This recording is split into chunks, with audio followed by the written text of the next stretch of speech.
What's up, guys? Legendary Talks here. You know the deal. Every night, 7 o'clock, I have a very good and old friend of mine, Damon DeGraff, on tonight. I'm very excited about that. Hey, guys, how are you? He will be here shortly. He's, been a long time. Hey, Nelly. Longtime friend. We have the same name. I think he's joining right now. Perfect. Hey, Sid.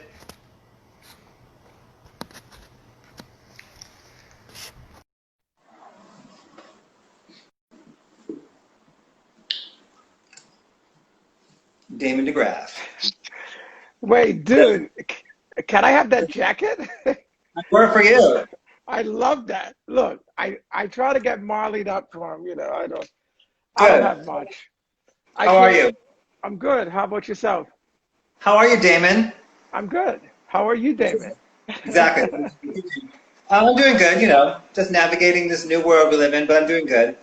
Um, Thank you for doing this with me tonight. You've seen a few of these, so Yeah.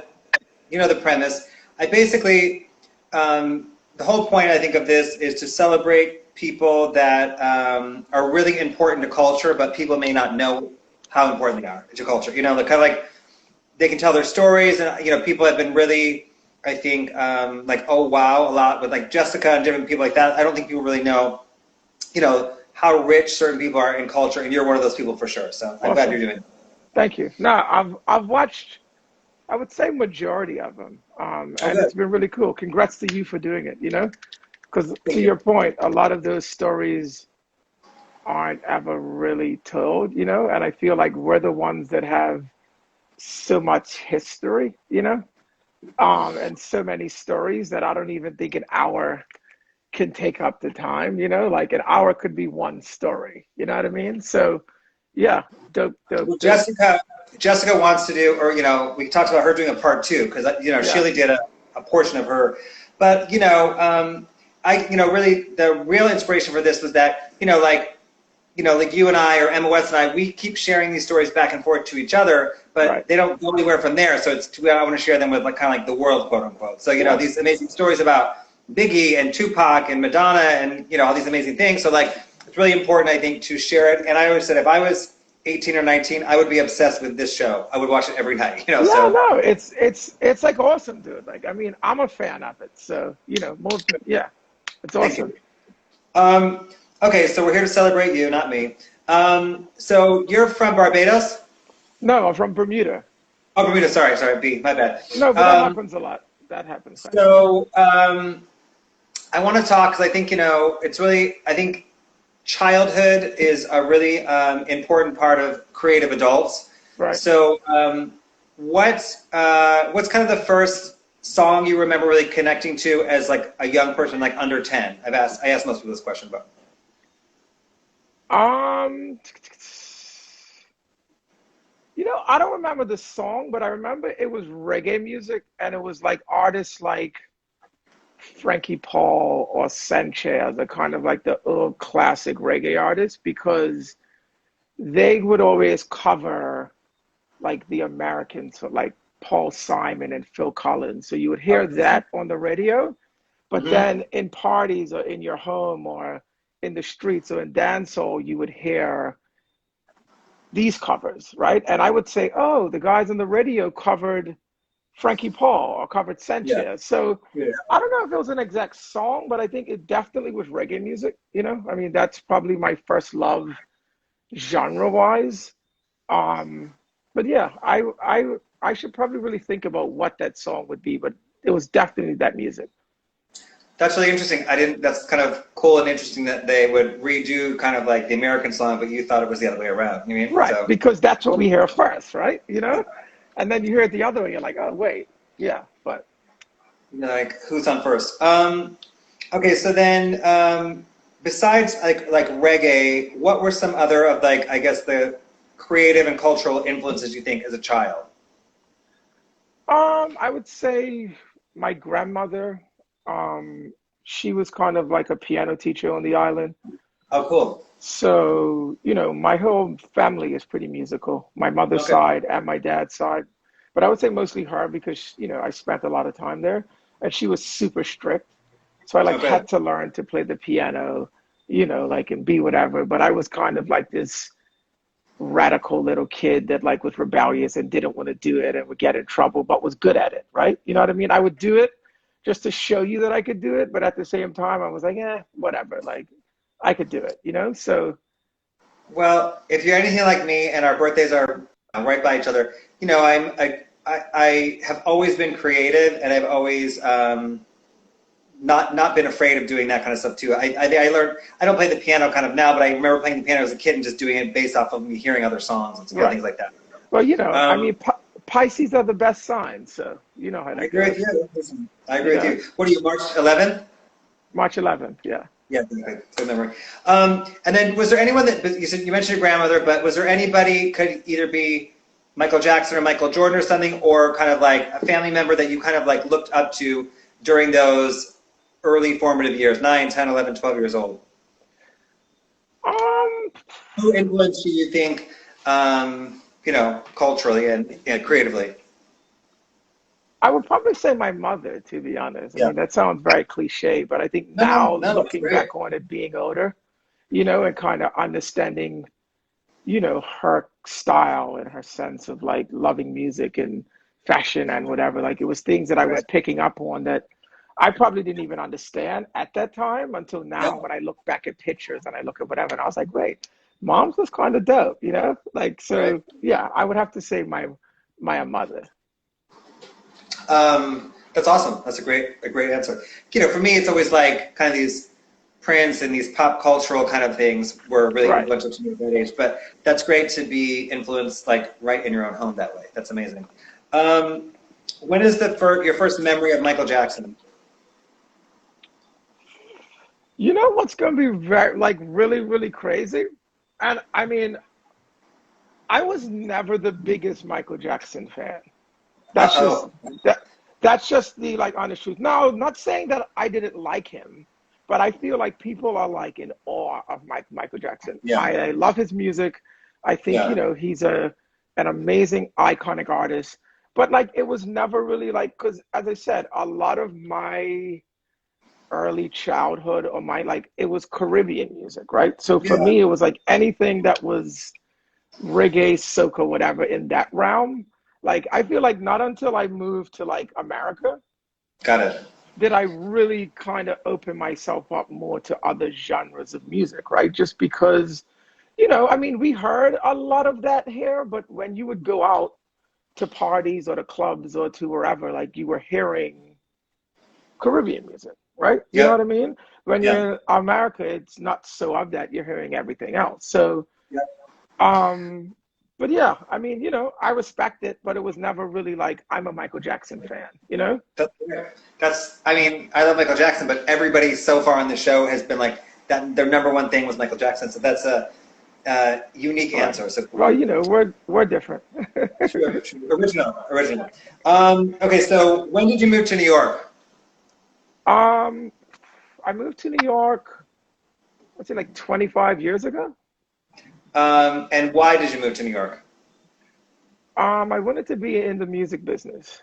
So I was either thinking of LA or I was thinking of New York. LA was a little too far from home, and I think at the time, music wasn't as it is there now. I mean, Yeah. obviously, it was just straight Hollywood. Yeah. And New York was the place to be to try and make it happen, right? Yeah. And it was close to home, close to the Caribbean, where I still like to spend a lot of my time. So Yeah. it's a long time. So you moved to New York, and what's the first nightclub you remember going to where you were like, wow, this is real. These people are serious about this here. What's the first nightclub that kind of like, you were kind of blown away by? What's funny, when I first moved to New York, I had no real idea of like New York, right? I was like lost, right? You know Yeah. what I mean? Like I didn't know what was cool. I didn't know what was downtown. I didn't know what was Brooklyn. I didn't know any of this stuff, right? So I think I might have went to like the Palladium because That's a good one. Angie Martinez, or, you know, people used to have like parties there, or like Flex and all them used to play there. I actually remember the first time that I went, I didn't actually go in because I stood across the street and watched everybody kind of go in, right? Because I felt like I wasn't ready to go in yet, if that made sense. Like I just felt Listen, like, it's a very you story. As you're telling him, like that's very you to do. I mean, it makes yeah, sense. I was kind of like, well, wait, let me, and I saw like all the celebrities and stuff come, and I Yeah. said to myself, I was like, you know what? One day, like I'm just gonna be able to walk up and like they're just gonna say who you with and just let you in, right? You know what I mean? I was like, until then, I refuse to go in. Like I just won't, you know? And I guess that's a New York swaggy type of thing that you want to say. And I obviously ended up going. And I mean, it was like, you know, anybody that you can think about was there, but it still didn't feel like Your me own, yeah. at that time. Yeah. It didn't feel Yeah. like my own. You know what I Yeah. mean? Like Yeah. I felt like I was partying on like the weekend type of vibe. If you know, for people in New York that aren't from New York, you know, we don't really party on the weekends, but I felt like that, you know. Did and then who was your first kind of crew in New York that you really kind of connected with? My first crew, I would have to say, was the guys from Cheeba Sound. I don't know if guys remember Dominic Trenier, Yep. and a good friend of mine still today, Clarence Nathan. Actually, that was my first start really in the business. I had an internship at Cheeba, and I think at the time they had D'Angelo and Mark Ronson. And I mean, actually, this was kind of, well, this was the start of my career, and I think they became like friends of mine and really introduced me to like that downtown scene, because I think at that time, you know, Dom was ahead of his time in terms of like being in a lot of those spots where, you know, the cool black guy didn't really exist at that time, right? You know what I mean? Like where you had like the Jay-Z's and the Puffs and all those guys, they weren't really downtown really like that yet. You know No, what I you know, mean? yeah. So, you know, Yeah. I remember going to like dinners with like Wesley Snipes and like Lisa Ling and all these people. And I'm like, wait, like what? Like, you know what I mean? Because I'm still like this young kid that's trying to find his way within the business, right? And not really understanding it. And but I think as I start to move into these spaces, I was like, oh, I get it, you know? Well, I kind of credit Everton. Remember Everton? Well, that's what I was gonna say. Everton, Cordell, and Christian Alexander were promoters.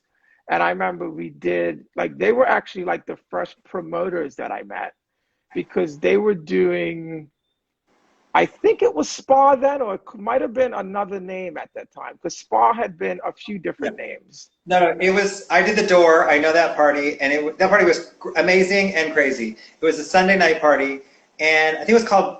I remember. I don't remember the name of the club, but I know exactly the party you're talking Right. about. But I credit Everton in general as kind of like leading that kind of downtown cool black guy Yeah, whole movement that still right. exists today. A He whole was, movement. he was the one embracing kind of fabulousness and just really, really an amazing guy. Yeah, Everton, yeah. and then. Yeah, that party was insane. I remember that party. That's where, yeah, Mark was spinning there, Eric was spinning there. But do you remember when or where we met, you and I?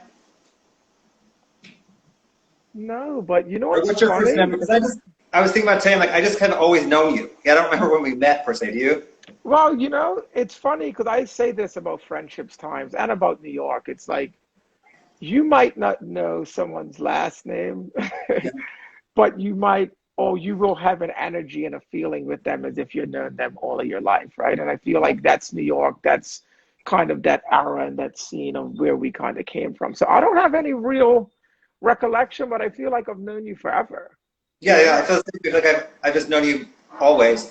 But I do believe that too. And the reality is, especially during that time, kind of like that Cheetah era, I was seeing people sometimes 5 and 6 nights a week, the same people, and you really get to know people that way. And the reality is we all grew up together. We all, Right, for almost 20 years, we've been, like this the whole time, right. so many of us. So it's just, yeah, we just all grew up together, basically, is a great way to say it. So, Well, and it's um, good because I think you I think, well, we actually spoke about this. I think the last time that we had dinner, me, you, Frank, Ruckus, and everybody, it's kind of like the fact that we're still here kind of doing and living and being able to have these dinners and, still have these like relationships and things, that's meaningful because a lot of people aren't here, right? You know what I mean? For whatever reason. So it's good that we can even still have this conversation and, vibe about old times. So it's good, man. I think Frank Roberts is on here. I didn't see him join yet, but he was very excited. He hit me up several times saying he's going to watch tonight. I'm like, thanks, Yeah, Frank. I kind of lived through Frank in Costa Rica. Actually, my first solo trip to Costa Rica was because of Frank. I saw how happy he was on Instagram, and I was like, I need that same energy. And I booked a flight and like flew out for 10 days for my 40th birthday. So Frank knows how to live. Yes, he does. Frank and Frank I, knows so how to Frank and I live. have been like inseparable since the first, well, I know him from that era that we started working together at Lotus, and we have literally been inseparable Right, since for 10 right. years. Oh, today is Kevin King's birthday, by the way, so happy birthday, Kevin King. Oh, what's Um, up, Kevin? okay, so you to me, I don't, how did so you were the first person I knew that was a DJ manager. The first person I didn't even really, we were young, so I didn't even really think I knew it was a thing, I guess. So you Right. were definitely the first person I knew that was managing DJs. And how did that start for you? Or like, what was that whole process like? Um, well, it goes back to the Cheeba days, and I think, as I said, they had D'Angelo and they had Mark Ronson. Yep. And I was an intern. I didn't have much. I was getting coffee and doing whatever, right? So I don't know. I kind of wanted more. D'Angelo, everybody was on him at that time. He was about to drop what was it, the Untitled album? I think it Yep. was the one with like his shirt off and did Yep. whatever. And I didn't want to be a part of that, not because of that, but more because of everybody was involved. So I felt like I wouldn't have been able to get my just due for Yep. what I wanted to give to the world in terms of, just who I was, right? And so Mark was there, and it was like, this cool young white DJ that, was playing in all the black spots, and we were the same age, like Eric LaPoe, Josie Sejour, all those guys were part of like the crew at like that time. So like, we just kind of formed this bondship, and it's like from there it just kind of took its own life because I think at the time there weren't really any other DJs within that space, right? You had the Flexes, you had all those guys that were doing the hip hop stuff, or with Jessica doing the tunnel or doing all of those things, but no one was really doing this kind of celebrity or the kind of corporate or those type of events because at that time those things were just starting to happen, right? Where you just started to have the Lizzie Grubmans, or you just started to have like the Harrison and Schriftmans and all these companies that were starting to do these corporate events and these celebrity events. And I think because Mark was that kind of bridge between, what was downtown at that Oh, yeah. time, because I think by this time you had like, I think downtown was starting to kind of explode more, right? So like Yeah, it Puffy was, and yeah, it was like, Jay-Z, exactly.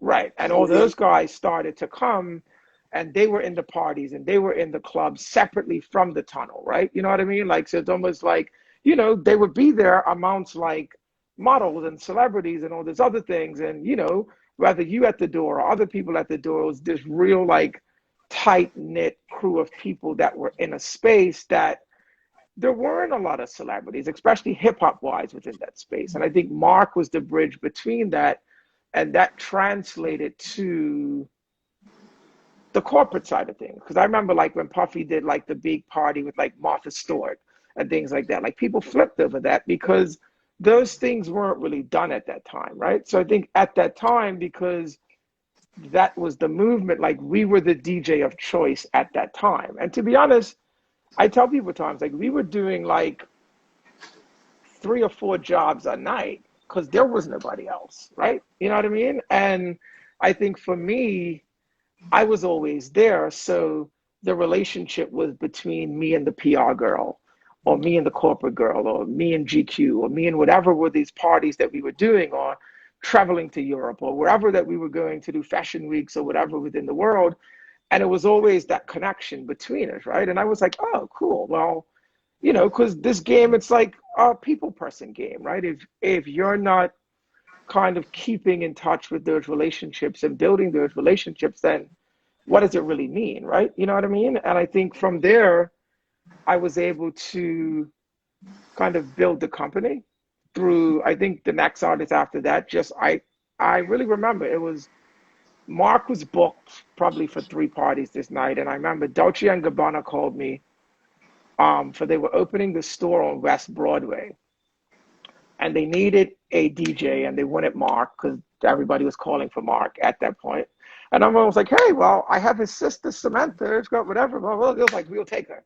So from then I was like, oh, well, cool. I kind of built this credibility in terms of my name, but also I think in dealing with Mark, it also gave us the space to plug things into those positions because there was nobody else really doing it at that time, right? To where now it's like everyone is like a DJ.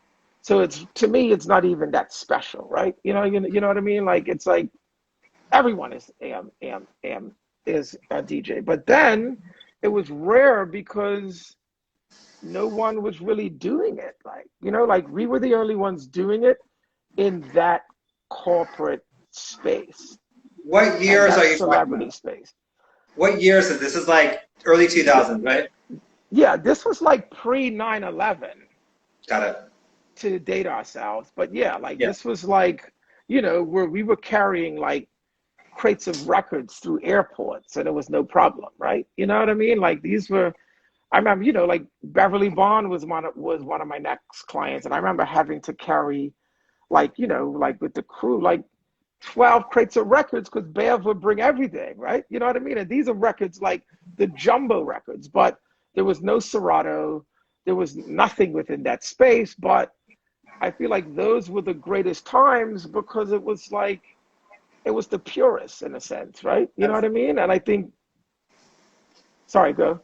No, it's, yeah, I vividly remember what you're talking about when kind of like, you know, hip hop, the downtown scene was emerging and hip hop, like the Puffies and Jay-Z's were becoming megastars, and then they kind of came together in this really amazing way with Mark Ronson and you and me, because you know it was the, you know, at least our version of the purest version of downtown was during that time because it was a true mix of literally everything. It would be the biggest supermodel, whoever that may be, Naomi or Giselle or something, with, you know, Jay-Z and Puffy, who were big stars, but not what they are today. But there were times when I would see Jay-Z 5-6 nights a week, you know, at different various cool parties, and all the parties were really cool. So because that was like their alternative, right? That was their like, we're not trying to be in Brooklyn tonight, or we're not trying to be in Harlem.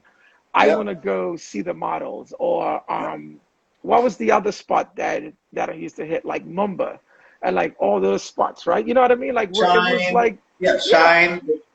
So it was just like, those were times when it was like, you know, and not, hey, look, I'm not one of those people that were like, well, then was the greatest, now it's horrible. I agree. Yeah, I agree. Because everyone's got their times, right? But I think that time for us was special in terms of the growth, or for the experience or the exchange between everybody at that time, because I think at that time that was new. You know what I mean? Like we're like, and exciting. And it was exciting. It was super exciting. And the reality is, you know, we keep using Jay-Z and Puffy as examples, but they were part of the crew. It was like you, Mark Ronson, Eric LePeau, me, Jay-Z, Puffy. It was like you know, it's all one, Sherry, you know, Richie Akiva, all one big crew, to be honest, like in that really cool, interesting downtown scene. Naomi, Giselle, like Leo, 100%. You know, like, it was all, you know, it wasn't that many people. It was probably, those parties were probably 200 people sometimes, but they would be amazing, you know, so. Okay, so getting back to, so, you know, so basically you were working with Mark, and then when did you start your company? With Mark, I was like with Cheeba. I managed Mark for, I don't know, maybe 10 years. I had bought on Mark, Samantha, Beverly Bond, and then I bought on DJ Cassidy. Oh, amazing. And I remember Cassidy, somebody had told me about Cassidy. Like he was this young kid, and I had never heard him spin, right? But at the time, like I could do no wrong, like meaning like because we were like kind of like running it, right? You know what I mean? Yeah. Like there were Yep. a few other guys that would like get in and do whatever, but like we had like, you know, when you think of Beverly, like, you know, former model, dressed, you know, sexy heels, whatever, blah, blah, blah, being in, you know, it was almost like Naomi Campbell was DJing, right? You know what I mean? The equivalent within that space and in that time. And I think from there, like, you know, Mark was Mark, Samantha was Samantha. So it's like we did like everything. So it came to a point where I was kind of like running out of like real estate because I'm just like, well, I can't like who to get. And somebody was like, yeah, it's this kid Cassidy, blah, blah, blah. And I remember I was like, all right, cool. I think we had a conversation once. And I went to this Tommy Hilfiger fashion show once that I think Mark and Q-Tip were supposed to be doing or like we're doing. But I think Q-Tip was late for some reason, which isn't surprising. And Cassidy had to fill in. So he played. I mean, it wasn't the greatest set, but I was like, oh, cool. Well, he's in the loop.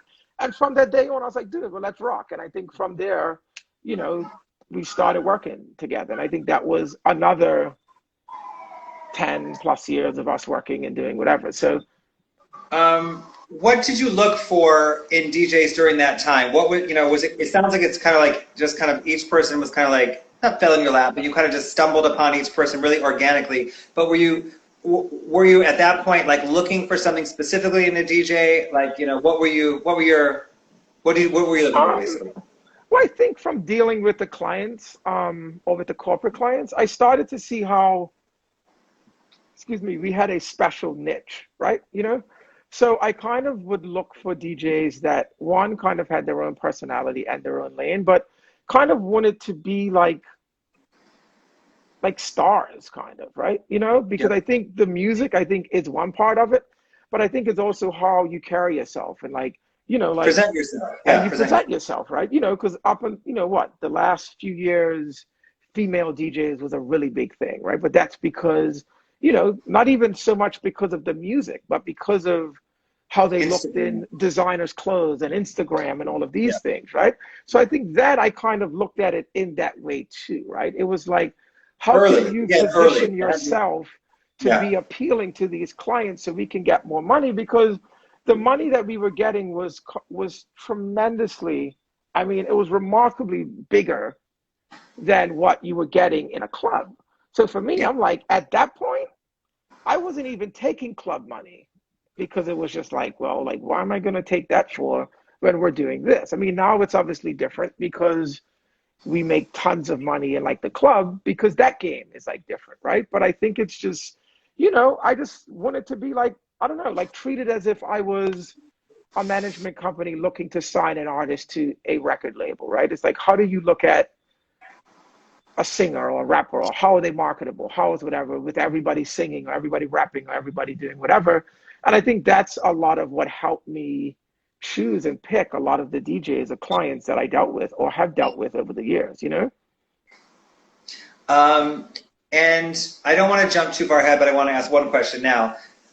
What is something that you do look for now in a DJ versus like back then? But I don't want to talk about the future till later.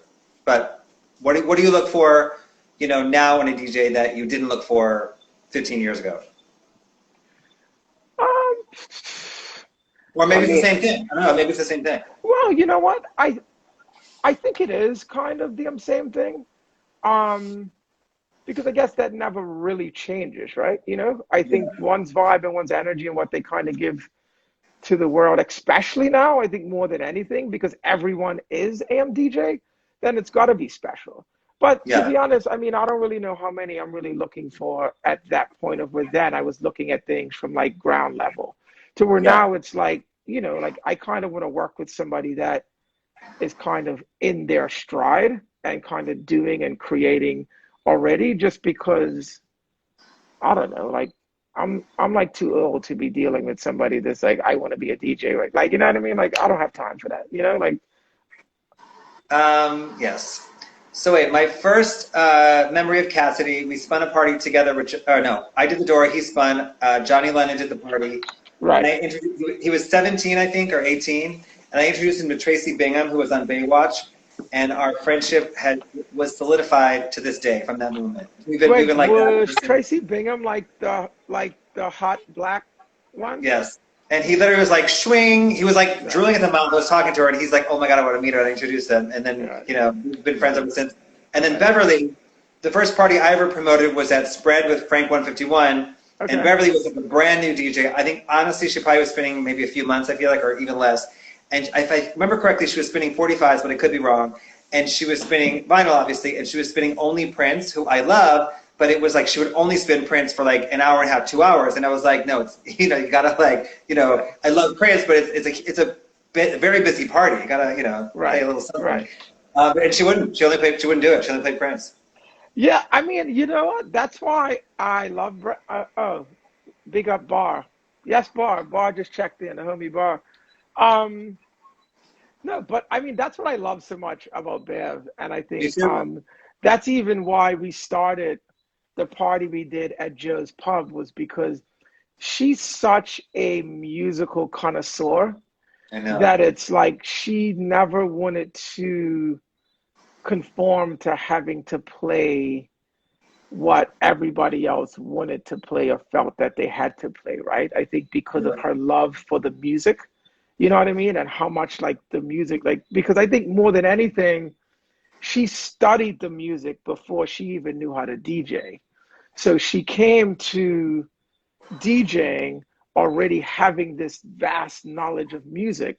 And she Yeah. was just like, and that's what I think Steele makes her very unique. And I think Steele, what made Joe's Pub so special, because I think that was that time, right? That was that time of where like she played whatever, like that Yeah. was still an amazing energy, but it wasn't like, I don't know, like what everybody would want to hear at whatever was the latest hip hop club or the pop Yeah, star like or at every whatever other club that that that week. was, Yeah. right?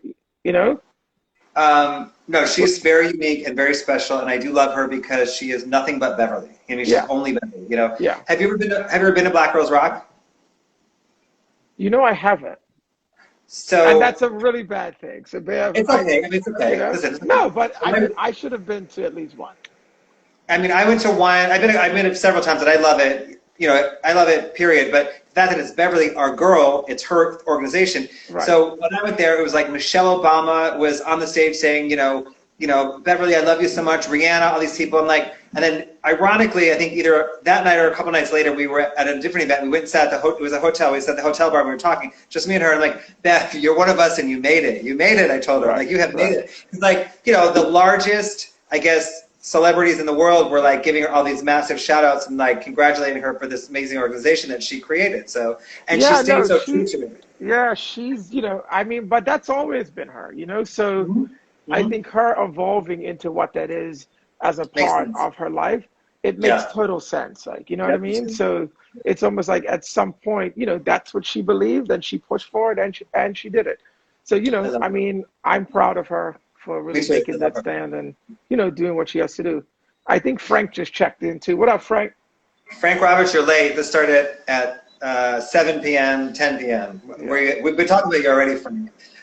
Okay, so you mentioned Joe's Pub. What are some kind of, I guess, great nightclub or party stories that you remember kind of from that era? Something like amazing where, I don't know, anything. I mean, Some for, amazing nights where you're like, I can't believe this is happening, I mean, you know what? We all have them. It's I mean, it's so many of those, but one really amazing. This wasn't a club night, but this was me and Mark were in Paris they flew us out to do this YSL fragrance launch.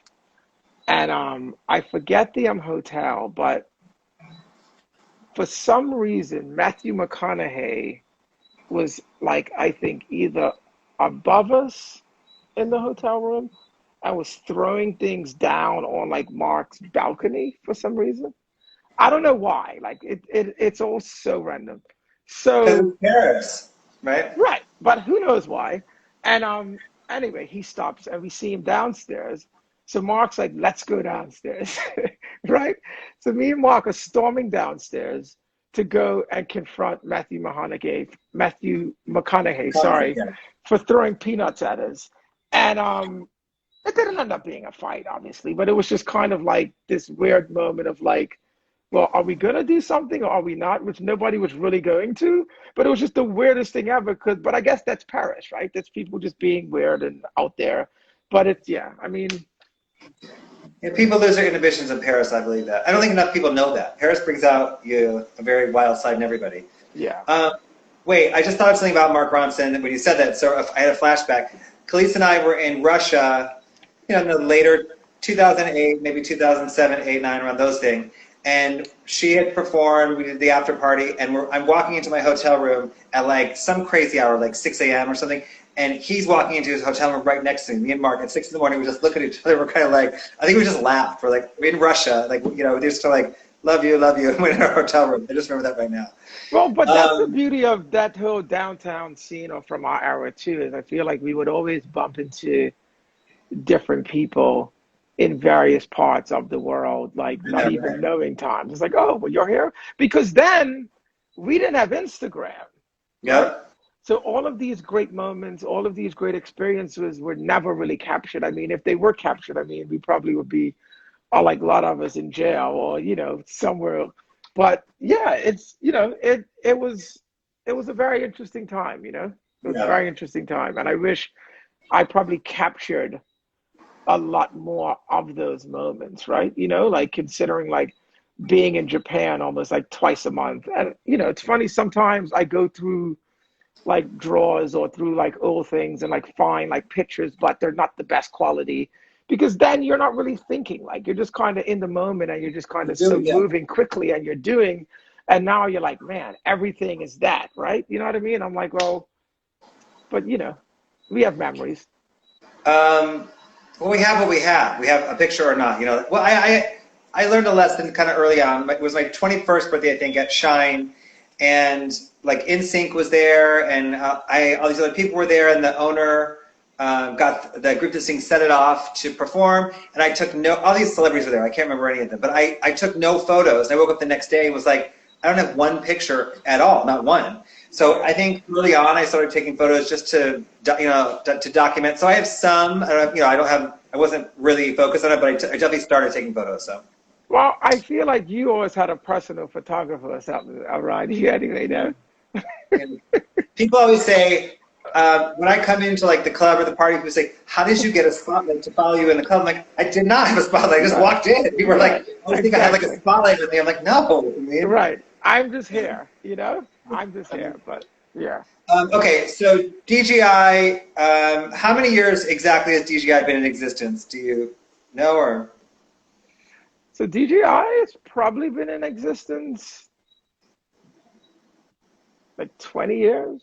Yeah, that's what I thought. I thought it was 20 years. Yeah, because I think after leaving Cheeba, I was fortunate enough to still be able to have, or manage Mark's DJ career and manage Samantha and have these other people, Beverly Cassidy, and I think, started to kind of build out the roster, having managed a few artists, like I had signed like Pretty Ricky to back then, which was, the Four Guy R&B group, had managed Cat the Luna, so had like all of these like little moments that were still like my own thing, right? And kind of moving it in that next direction. And so I've been lucky enough to, knock on wood, to still be able to, have a pretty successful business or have a successful business after 20 years, Yeah, that's amazing.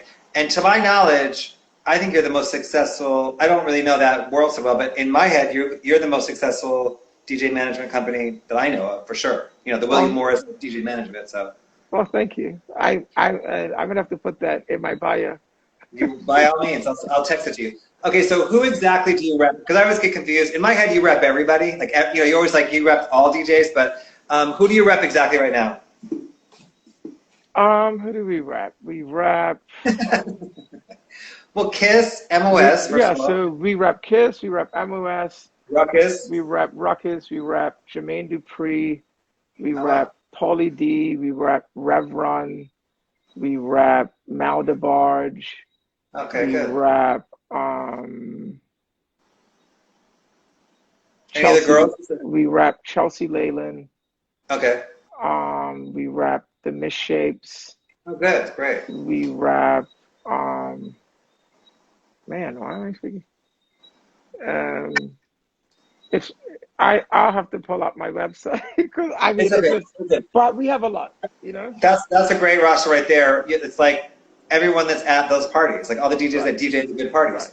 They're right there. So, did you watch when Ruckus was on here? Yeah. That was a great one. I love that Of one. course. And then MOS was on 2 nights ago, who I love Yeah. as a DJ. I think he's amazing. Here, let me ask you this question. This is like a Damon to Damon question. You know, how many DJs you have relationships with? I also have that many relationships with DJs. So, like, do you ever say who your favorite is? No. Yeah, because my thing is, people ask me all the time, and like, they're all amazing, and they're all my good friends. But I always say MOS is, I love him. But so when I first met Kiss and I met at Gold Bar, and I told her from the very beginning, like you, I'm sure, I'm always listening to the DJ, and I'm extremely not hard on the DJ, but I'm really, if most DJs I don't think are good, basically. So, Right. I'm really listening to DJ at all times. And Kiss Spun, I didn't know her at all. We both got booked in the same party. It was kind of awkward because we didn't know each other. I don't like working with DJs I don't know. And she spun one song. I'm like, oh, that's kind of good. Second song, oh, that's really interesting. Third song, I think she did like either Fleetwood Mac or something. So I went into the DJ booth, typical me, and told, I'm Damon. She tells the story great. I said, watch it. I said, I'm Damon. And I said, you're going to go really far because you're pretty and good. And that's besides Right. Beverly Bond, there was nobody doing that at the Yeah. time. Like, you were going to go really far. And look what that queen did. You mean, like, she would skyrocket it. You mean? Yeah, no, I love Kiss. I mean, Kiss is definitely one of my favorites, I think, as a person.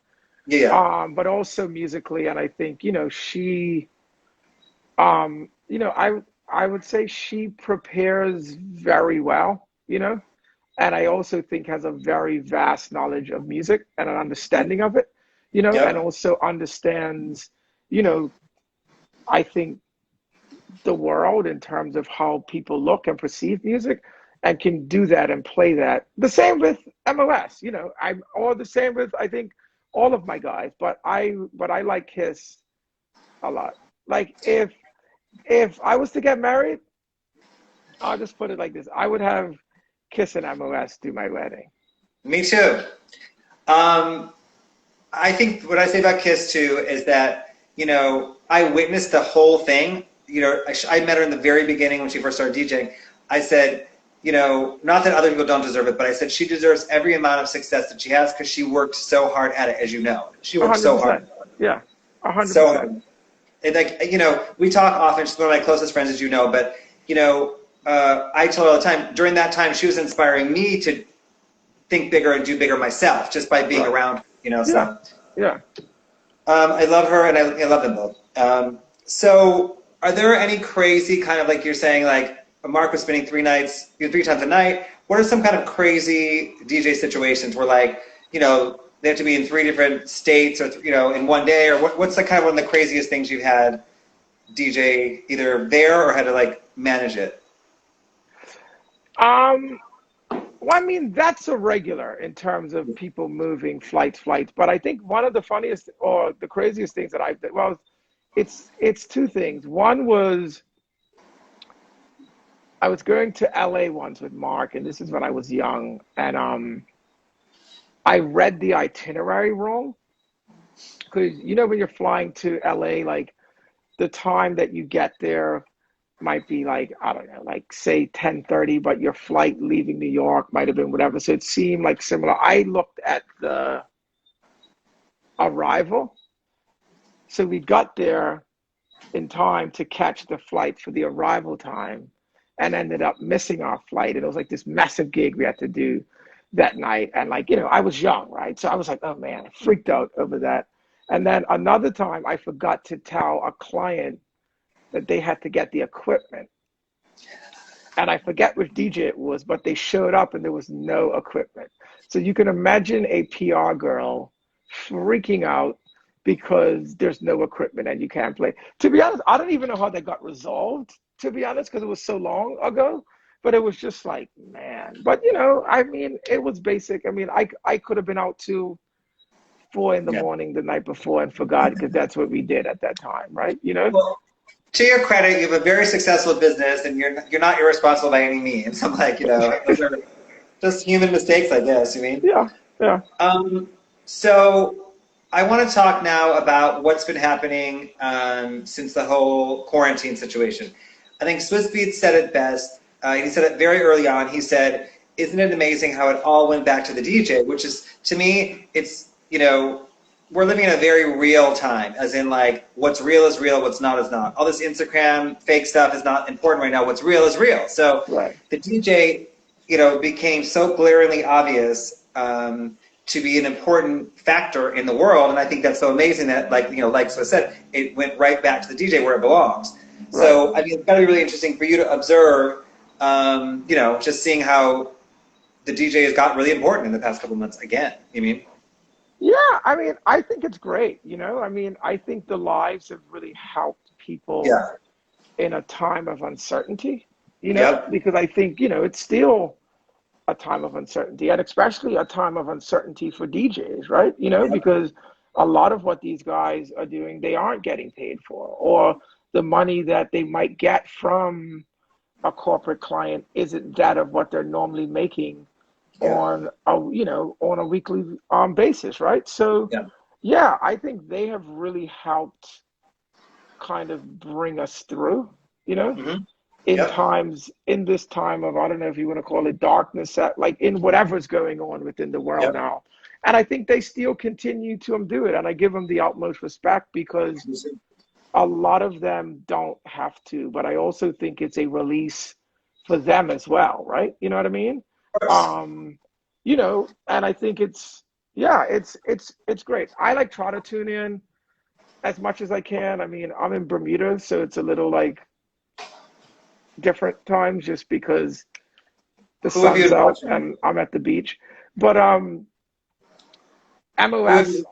and Give me two. Kiss, you know, I check D Nice every now and then.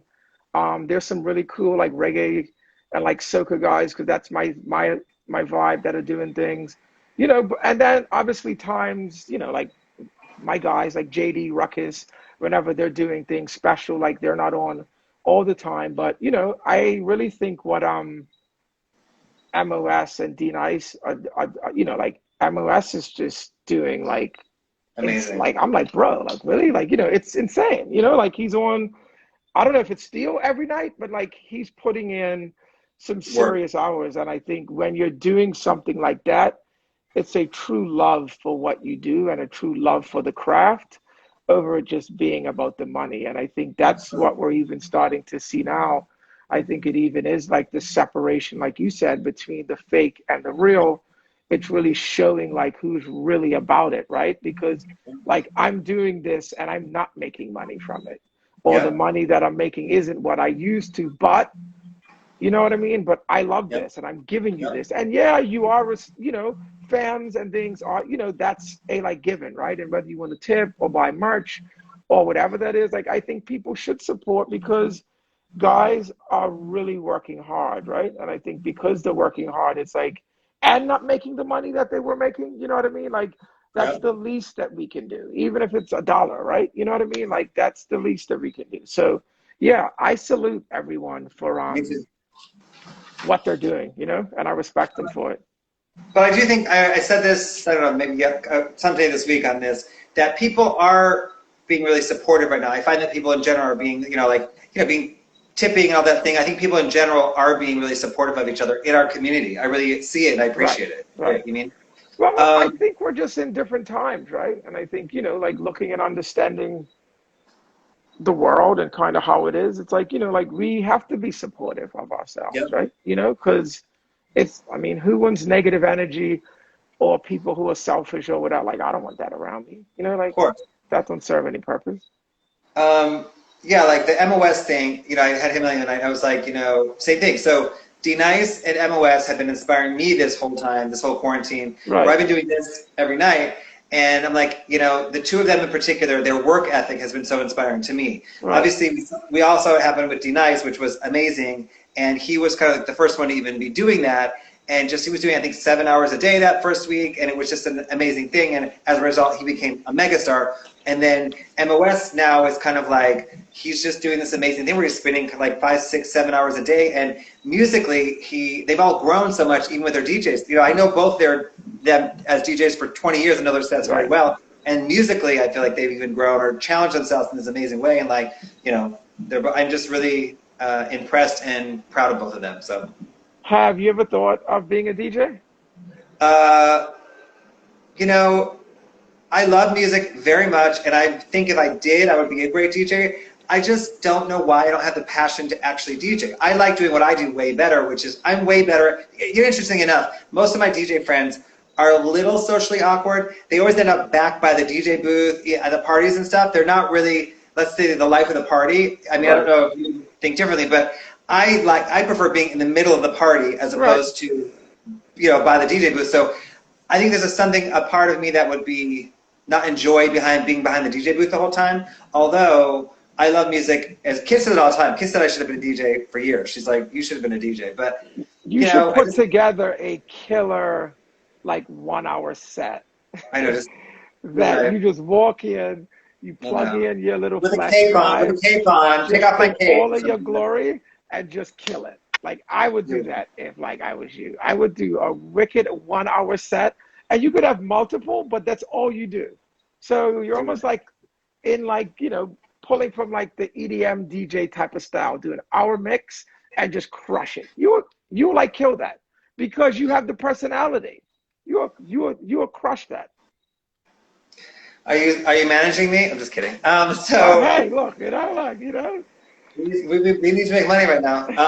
No, but you know, several people have told me in life, like, why don't I, or you know, have I ever wanted to? It's a very, and I know music. I love music as much as any DJ I know. So, and you know, and time periods.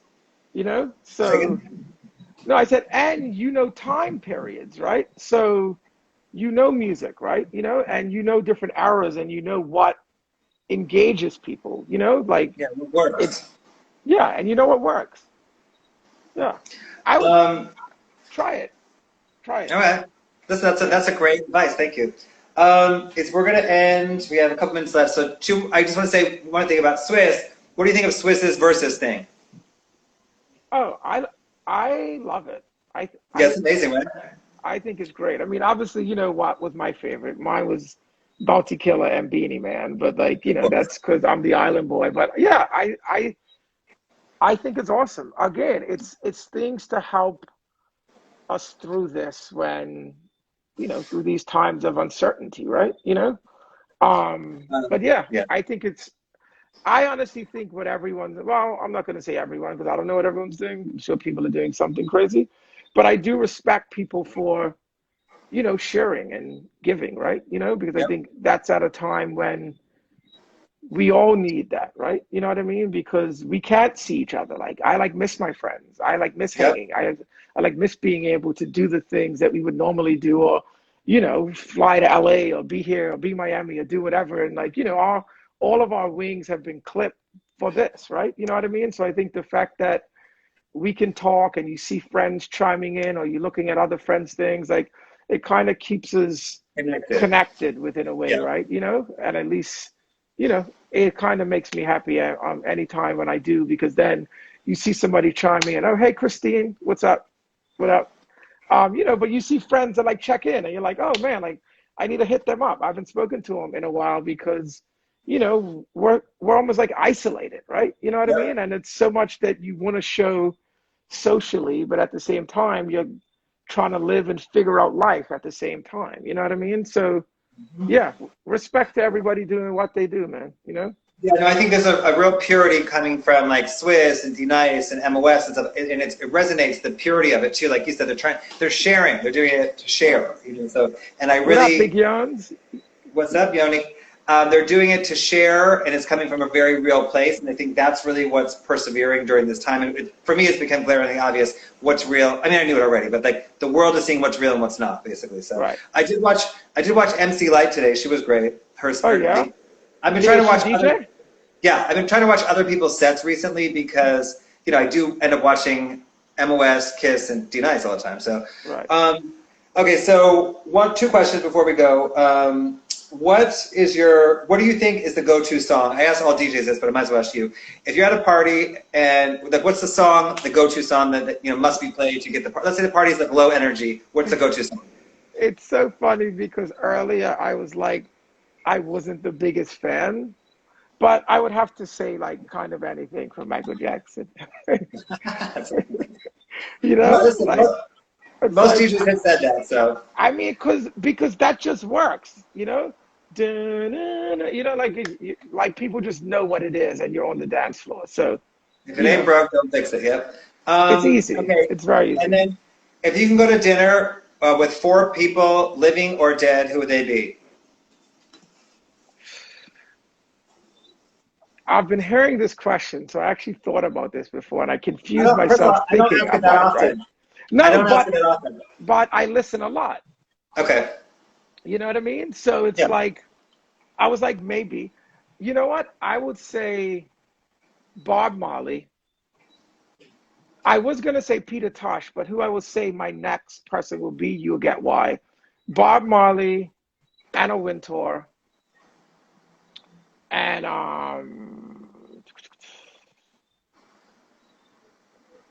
and I don't know, probably like Snoop Dogg, just because No. I really love Snoop, and I've No, never Michael. met him, and I think he's like awesome, and he'll probably, and between him and Bob smoking, it'll probably be some very amazing conversation, and I would want to see Bob and Anna's dynamics because I guess they supposedly dated in the 70s.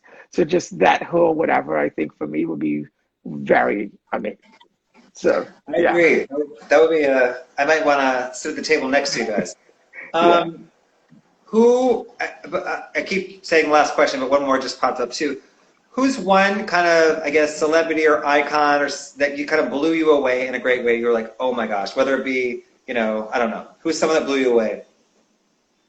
That I've met personally or just Yes, in yes. their That you met personally.